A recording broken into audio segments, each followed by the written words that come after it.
Hi, this is Eric Martin with Board Game Geek, here looking at part of the minigame library with designer Brad Talton. We're going to look at Noir. Good to see you. So this is a deductive head-to-head mystery game. There's actually 4 games in this box that can be played with the same deck. I'm just going to tell you about the first one, Killer versus Inspector. And in this game, you have 25 different suspects that come out on the board on a 5x5 square. Okay. Order's not too important.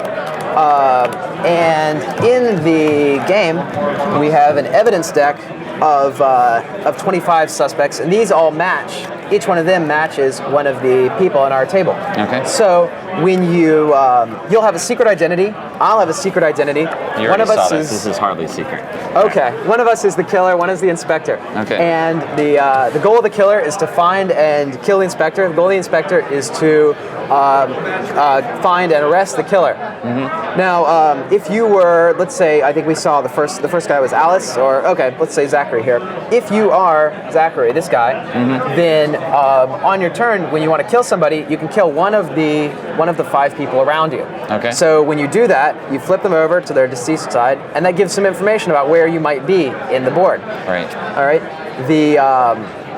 The inspector has a similar mechanic when they want to arrest somebody. They have to get somebody who's near them. So if I were Zachary, I could arrest any of the 6 people near me, or I could attempt to arrest myself just to throw you off. Okay. The inspector, we both have an ability to shift the board around. If you need to get somewhere, since you're not adjacent to everybody, you can shift a row or you can shift a column down, and the person who falls off wraps around to the top. Okay. No restrictions on what you're doing. Right. No. But the any row, any also column. Flow as well. Yes. Corpses move around. Corpses move around, and the killer now can disguise himself. You can draw a card at the top, see if that person is still alive, and if they are, you take this one, you pitch your old guy, and he goes away. There's just a pile of clothes in the alley, and this is your new identity. Okay. As the inspector, I have evidence, cards in my hand that I know are innocent, and I can continue exonerating more people as time goes by. But each time I do, I have to announce somebody's innocence. So it gives you some information as well when I do that. Okay. So each move kind of has a counter move to it, and we go around, attempt to... So as things are going on, so obviously as things are shifting across the board, I have to remember who was next to whom initially. Yes, there's definitely a memory element to it. Potential suspects. Or as inspector and do that. Okay.